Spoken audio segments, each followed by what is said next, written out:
Hello and welcome back, Marvelites, to another MCUExchange podcast. I'm going to be your host this time. My name is Joe. With me is Charles. What's up? And we're here to jump right into the latest, the greatest, the Marvel news. Let's start off with the biggest bombshell. The Illuminati dropped the news that not only is Black Panther Wakanda Forever going to introduce the world to Namor, he's also already been cast by, and I apologize if I say the name incorrectly, Tenoch. And it's quite a different take than what I think a lot of people expected from Namor, especially given his iconic design in the comics. And it also seems that we're going into a Mayan direction because they also hinted at Namora, and I think his cousin, and Atuma also being cast, as there were hints about two Mayan actors and actresses getting cast back in the day, which turned out to be actually two major characters of Atlantis. What was your first reaction when you read about that, about Namor appearing? It's exciting because I have heard about this myself, and it's pretty cool to actually finally, I guess, hear it from someone else. But yeah, it looks like they're gonna have their own cool take with Namor. He's not gonna be this pasty white dude that, he's looked like for the longest time in the comics. They're actually gonna do something very interesting with him.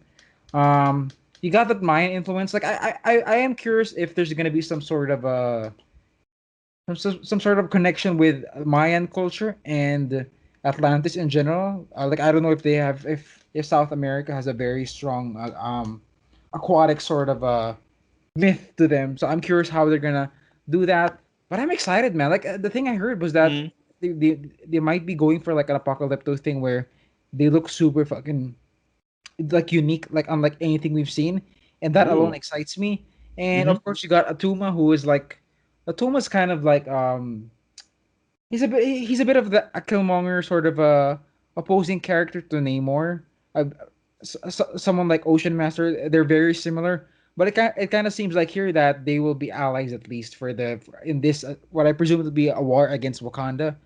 But man, it's just so exciting to finally see this famous rivalry, Wakanda versus Atlantis, Mm, finally come to life. And it's unfortunate that Chadwick could not be there to actually lead yeah. the fight. But I think Namor's presence alone is enough to sort of make this movie worth wait.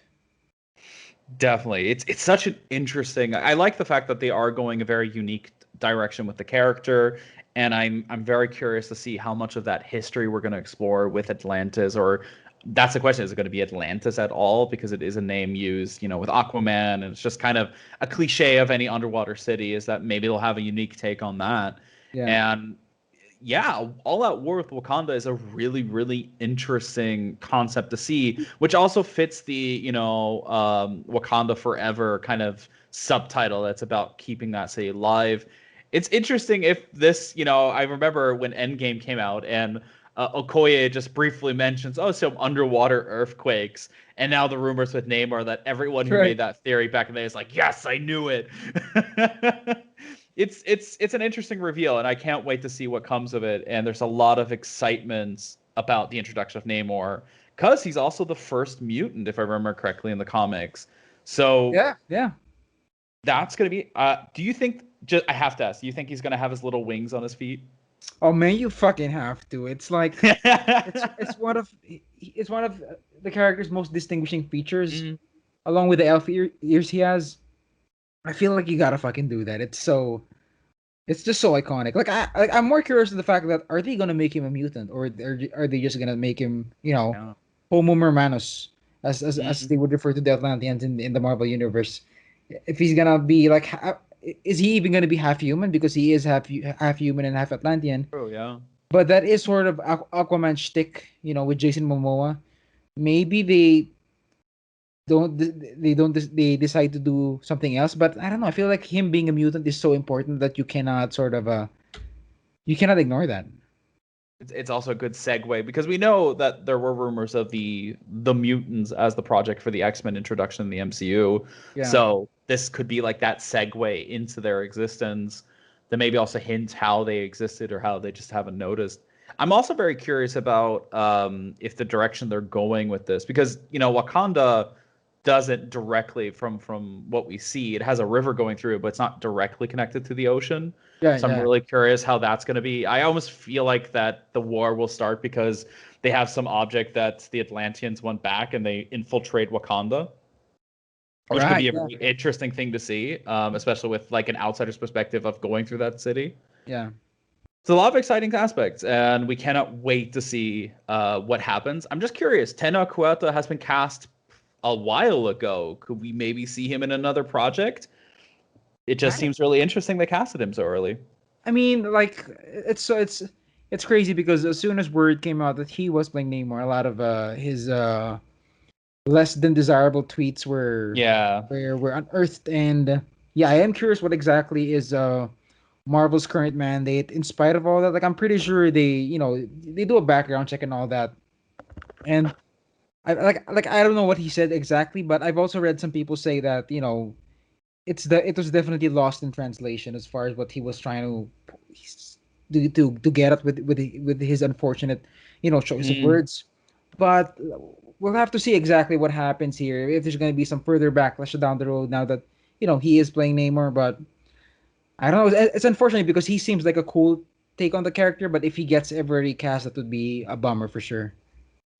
Yeah, I think we'll see where that goes. It's always a bit of a tricky road. Speaking of Black Panther with some tweets, there have also been controversies and other actors involved with that. So it's Right. it's a tricky thing nowadays. But if he was cast early, maybe he has some kind of appearance or reference in the Disney Plus show. That'll be interesting to see, especially with also rumors surrounding Kang and Loki.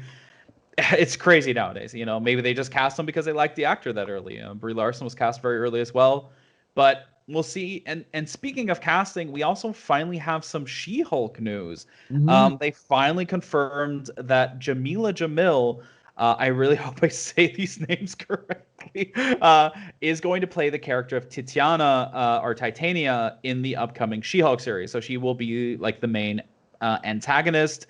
Illuminati actually broke the news first, saying that she was described as a social media influencer.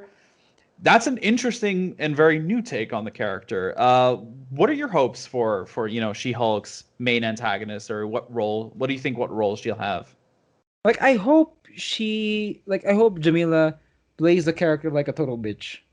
Mm, I feel like because when you think of social media influencer and you think about the fact that this character is a villain, it's kind of like, oh man, is she gonna be like a super fucking like how social media is with certain influencers where they're just super ruthless. I yeah. wonder if it's going to be like that or if it's gonna be, I don't know. Is this social media influencer going to embrace the public idea that she's a supervillain? I wonder if it's going to be like Mm-hmm. an interesting twist because Titania is she's a very powerful supervillain where she is literally one that could go up against She-Hulk and Hulk and all the other big heavy hitters. And I wonder if it's going to be, I wonder if they're gonna embrace that angle or if it's gonna be like like a what do you call this, alter ego dual Mm, identity where one is secret or one is not. It is very interesting because I like Jamila. I like her in The Good Place. She is very fine yeah, there for she's the great most. there. Yeah, she really nails that very bourgeois, snooty personality really well. So I am excited to see what she has in store there because Titania is a very sick character. She's so cool. I always wonder because if they're introducing social media, how does it connect to the law firm aspect? It was described as a comedy that focuses on that day-to-day life of superheroes, of She-Hulk representing other superheroes at law. I wondered if she either was a client where things just went wrong or someone Oh she was yeah, defending, yeah. or a fun aspect, what they could do, in my opinion, would be that She-Hulk, because she's permanently She-Hulk, but she keeps her mind. Professor Hulk is a well-known character that she becomes like a social media sensation, but trying to stick to her down to her normal life and try to protect people, and that gets in the way. And Jamil's character, Titiana, is just like trying to keep up with that, and it's like, oh, I have to be like her to get the same amount of fame. That would be an interesting dynamic, Right. just like social perception being the actual enemy. Because we Yeah. are also seeing twists with what is makes a villain or doesn't, but at the same time, you just kind of want an old school bad person. Right. Yeah. Yeah. Pretty much. But it's going to be interesting, and that's not the only news we have on She-Hulk because there's also rumors of a very iconic member of the Hulk family making an appearance.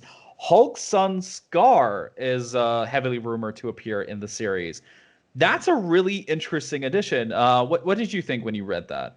It is very like it took me aback when I read this because it's like how are you gonna focus on Jennifer Walters' story when you're introducing an alien son from Sakaar? Like, is it gonna is She-Hulk just Loki a fucking backdoor pilot for a Hulk show for Bruce Hope Banner? Because not. Yeah. it kind of seems like if you're including all of Bruce Banner's villains, presumably you're gonna have like Abomination, maybe Ross, maybe Betty Ross, Mm. maybe the leader or some shit like that. What's gonna happen to Jennifer Walters' story? So I am curious how this is going to happen if it's true or not. Um, I hope they don't uh take a detour too much from Jennifer Walters' story because it is like you said, it is a legal drama comedy slash comedy, and I don't know how exactly Scar could fit there. Is he a client? Is he gonna be like? So I think my dad, and I want to sue my dad for my dead alien mom wants to sue my dad for alimony. I mean, if Hulk gets sued for alimony. if if if they tackle it from that angle, maybe I would be so on board for that. But if it's Yeah. just some crazy sort of soul searching journey for Hulk for Bruce Banner, then why is this even here? Right? So I don't know. Yeah, it's tough because it seems like because She-Hulk has a very memorable kind of she's very known for her meta humor. Like she was the one who broke the fourth wall long before Deadpool did or became famous for it. And she does have her own, entire legacy around it with Titania having a role as well. It does feel like it's very crowded a backdoor Hulk show, and I really hope that they find a way to balance it because it should be about She-Hulk, and that I think is always a worry with this kind of legacy character is that the legacy is bigger than the actual character themselves. Right? Yeah. And we have no idea how Abomination's going to fit. We just know that Tim Roth is back, and I'm still amazed that they got the original actor to play his CGI version, and they still Yeah. recast frickin' Cassie Lang. Uh, We did see some photos of Mark Ruffalo on the She-Hulk set where he has those CGI things on his face. So clearly yeah, he's going to be Hulk at some point. I don't know if he's going to be Professor Hulk or if he's going to be Savage Hulk or if we're going to get him as Bruce Banner for the most part. But the true. fact that they are giving Mark Ruffalo his CGI costume here or CGI his the face thing he has. This is going to be expensive and hopefully we get to see what um Tim Roth looks like on set. Yeah, and I hope the wait's not long. They've been in production for some time, so hopefully it's an early 2022 release. It just hurt saying 2022. It's gonna be interesting. But speaking of a next year release, I'm getting better at these transitions, I tell you.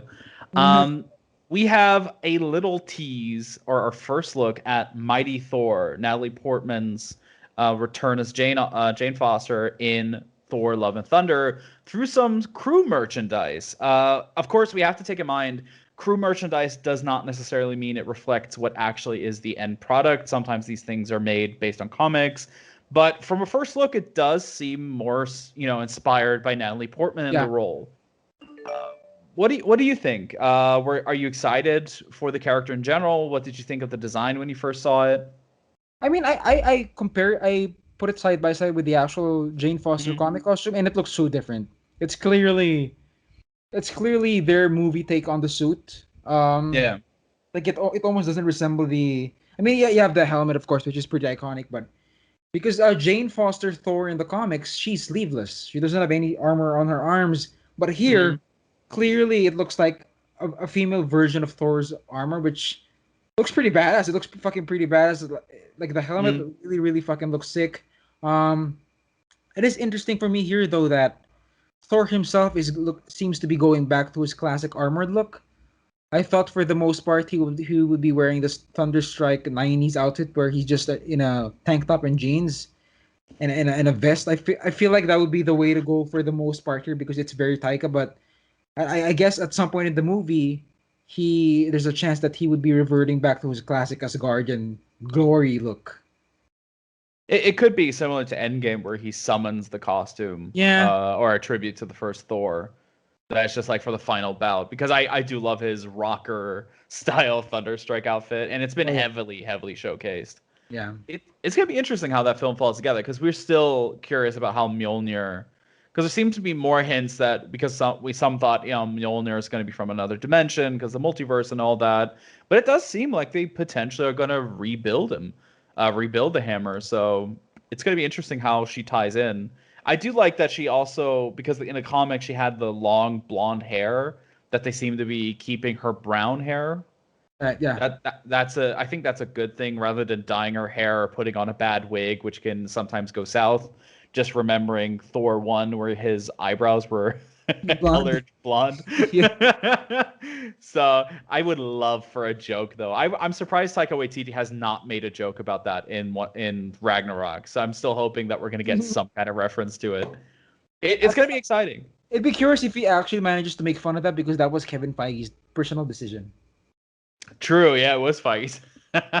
So he'd be, rattling the hornet's nest there. I mean, it's Taika. Who knows? He'd probably do it. But speaking of poking the hornet's nest, okay, that one was bad. Before we get into the episodes of Loki, we are so close, so very close to Black Widow finally releasing. And the first social media reactions, the early reactions, have finally hit the web, which seem to be generally very positive. People are excited about it. There have been some concerns about Taskmaster and the focus of the story, because it is also introducing a lot of new characters. As you've already shared your opinion as well. Yeah. I sadly haven't seen it yet, but I'm really excited, and I think some of the points that are being made do promise a back to cinema experience that I think many of us Marvel fans are hoping for. All Oh right, yeah. sorry. No, I was gonna say, like, the movie very feels like when you. I kind of wish I watched this in the theater, because some of the action is really like fucking sick. Yeah, it has a very back to movie sort of spirit to it, which I guess it's cool that in many ways that we're getting this. It's the first MCU film since fucking Endgame, or since Far From Home. Far From Home. Yeah, so it is somewhat of a big deal, and yeah, some of the action definitely leads to that spirit of we're back in the movies again. And you have to watch it in the big screen, sure. It's gonna be about what, 2 years now when it releases? Yeah, Almost 2 years. Jesus.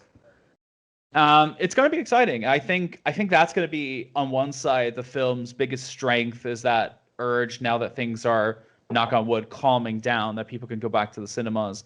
But also may backfire, because the wait has been so long. We've seen so much footage of the film that perhaps some surprises will not be as surprising as they could have been. It's going to be really interesting. But it's good to see that we're actually close to seeing it. Yeah, finally. Yeah.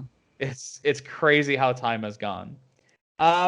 So it's time for the exchange. It's time for the exciting aspect. We haven't had a chance last week, so we're going to talk about the first 2 episodes of Loki.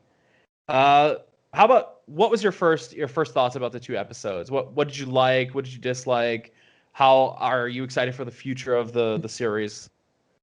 Oh my god, like, just at face value, it is kind of mind blowing to see how finally the first Marvel show that looks expensive, that looks really like it actually feels like a movie for once. This is not a dig against all the other shows that that came before it, but some of them look cheap at times, undeniably.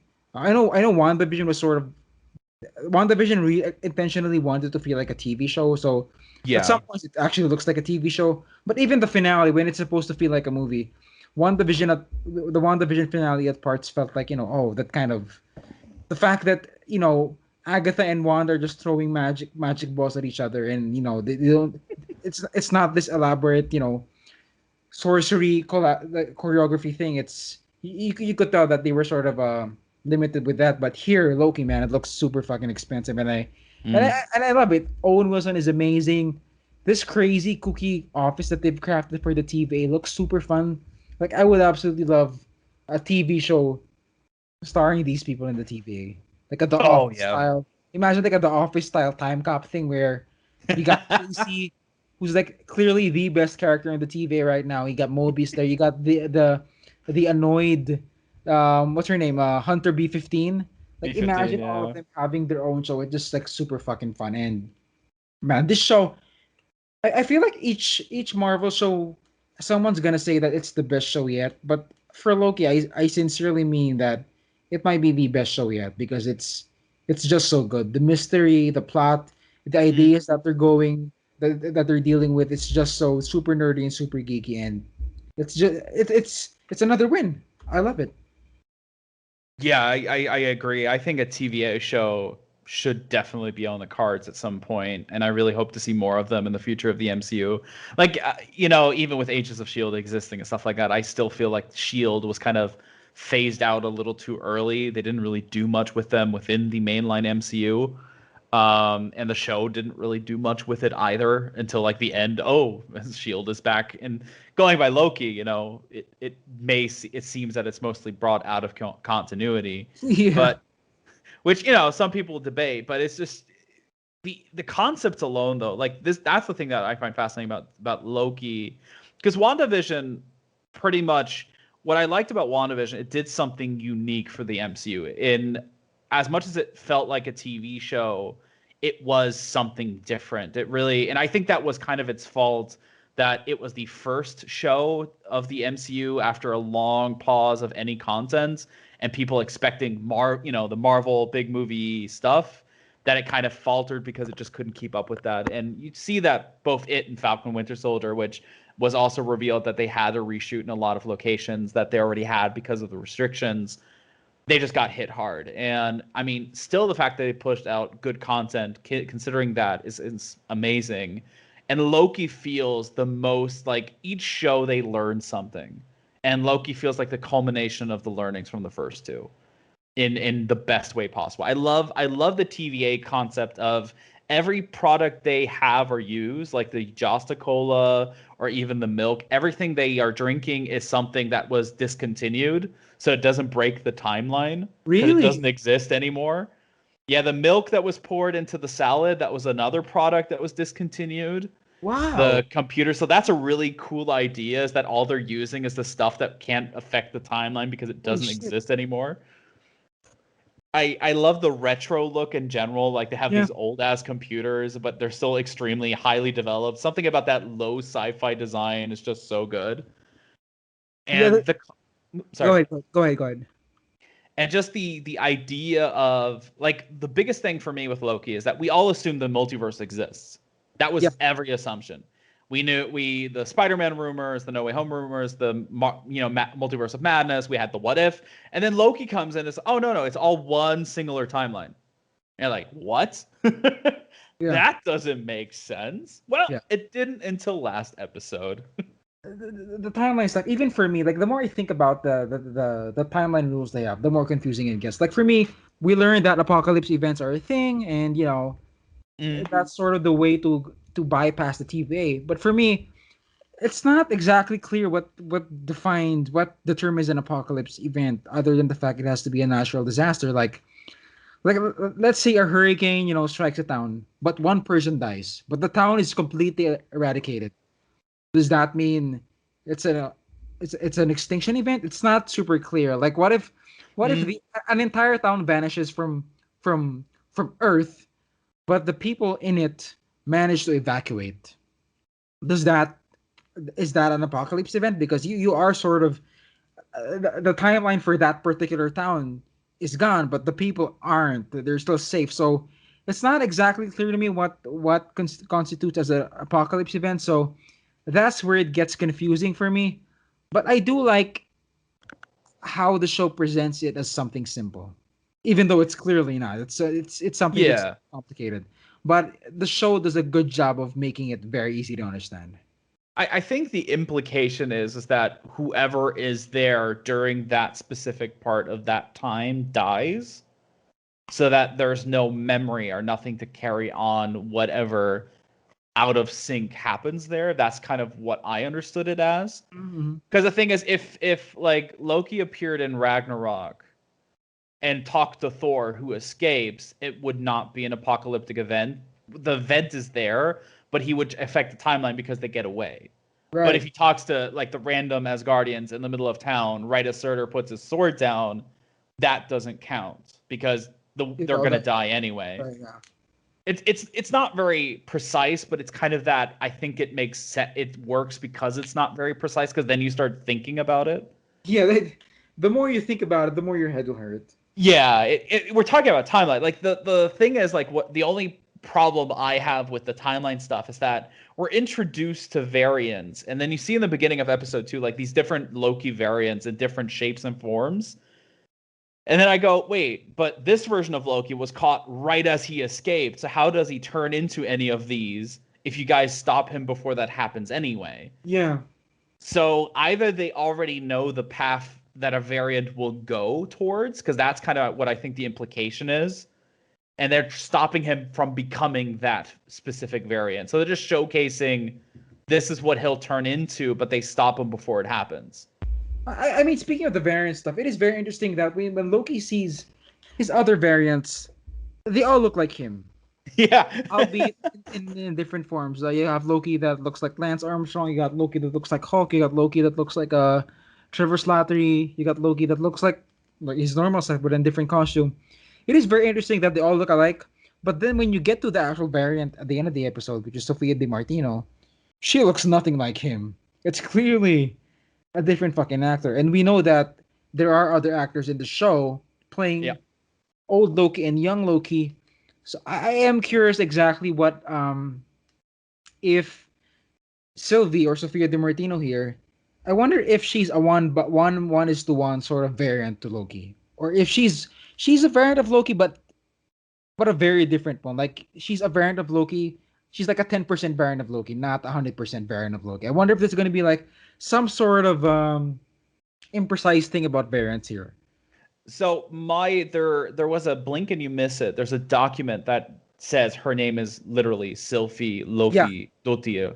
So yeah. she is born not as Loki. She's born as Sylvie, which already has huge implications. So she's not Loki. Yeah, she for some reason she has the name. Like she obviously plays around with the fact that she may have been Loki at some point, but it may be a title or something.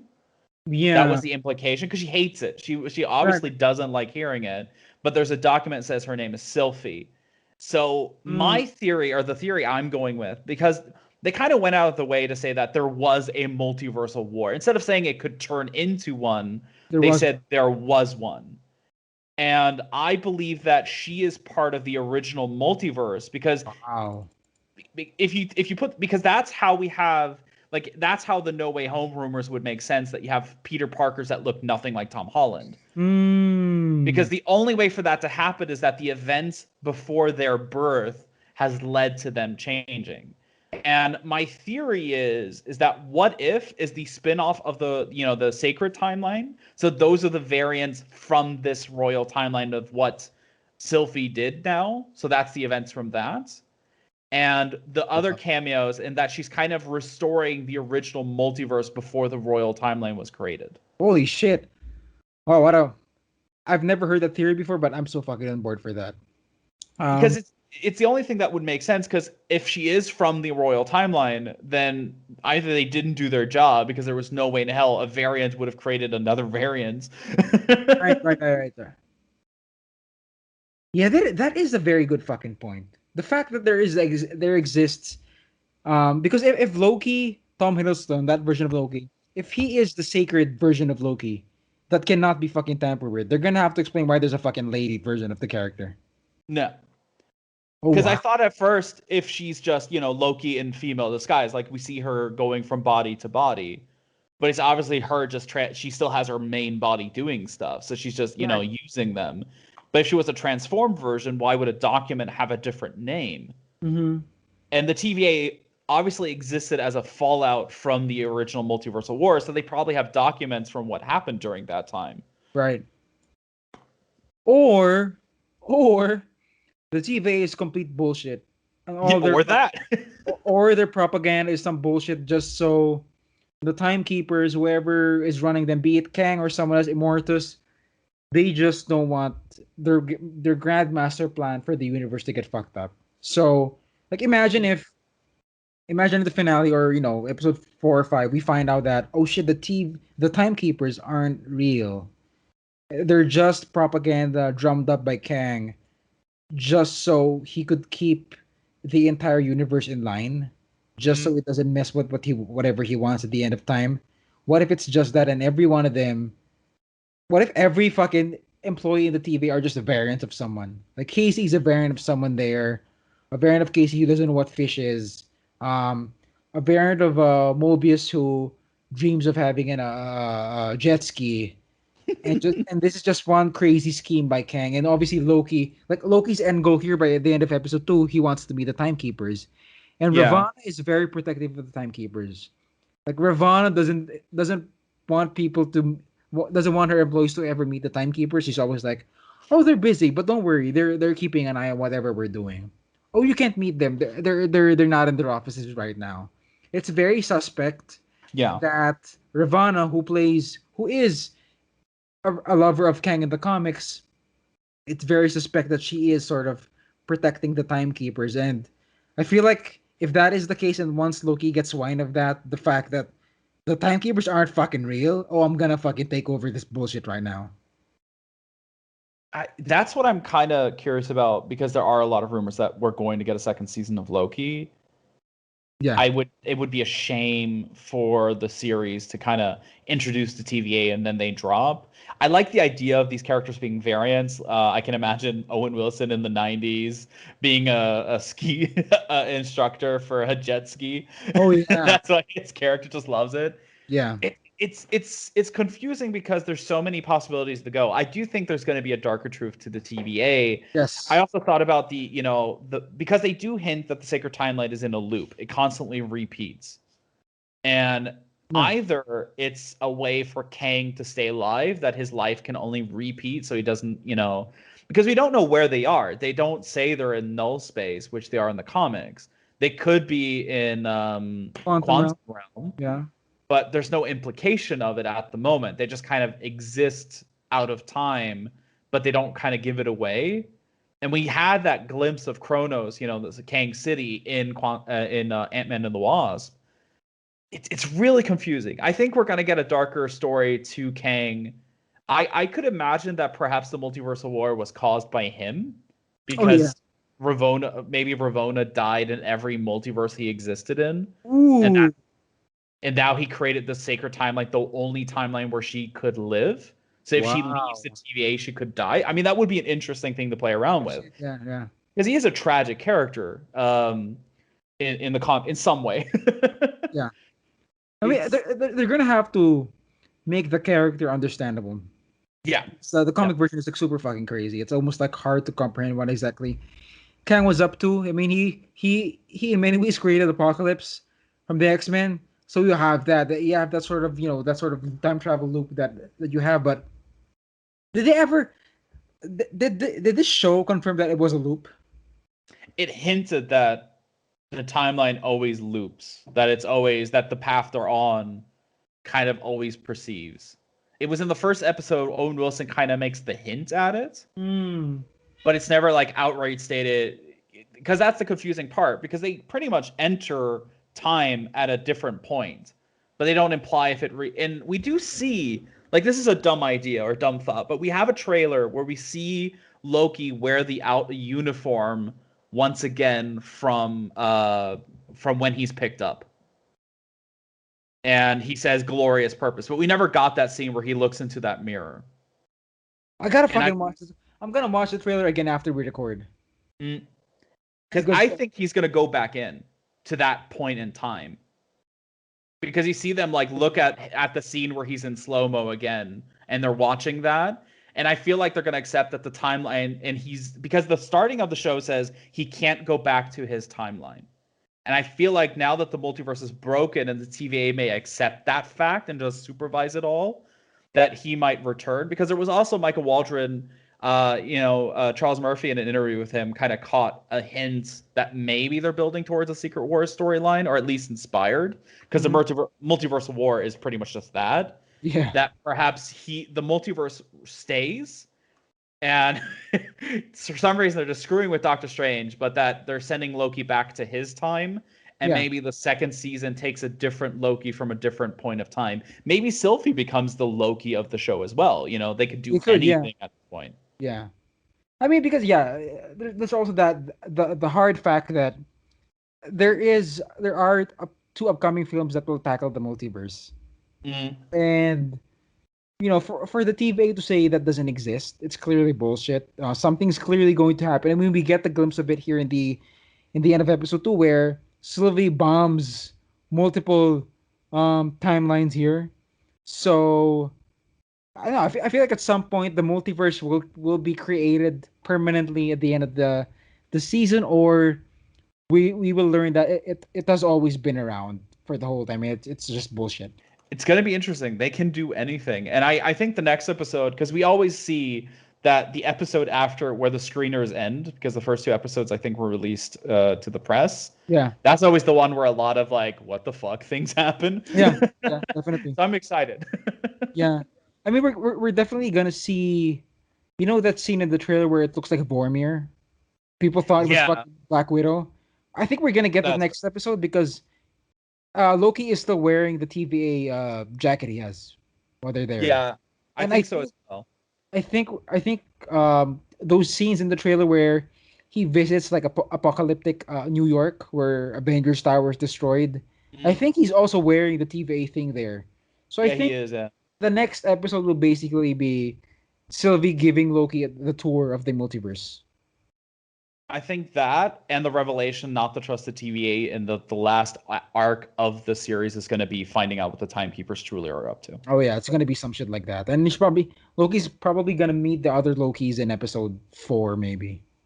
Ah, that would be exciting. Yeah. I remember a long time ago I made the article saying we might get a council of Lokis to play on the Kang thing. Oh yeah, so that sounds imagine sick. them all sitting together and then trying to out trick each other to make who's the stronger Loki.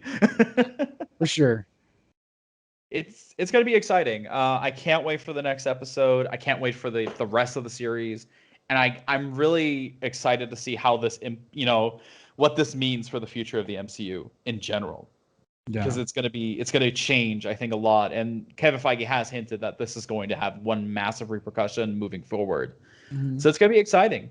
And I think with that, we got today's episode. Can you imagine 57 episodes already in the bag? It's insane. Yeah. And you think you'd run out of stuff to talk about, but that is not the case. We're never gonna run out of stuff to talk about, especially within the next few months. It'll be nonstop. Definitely, yeah. So we cannot wait for the next time.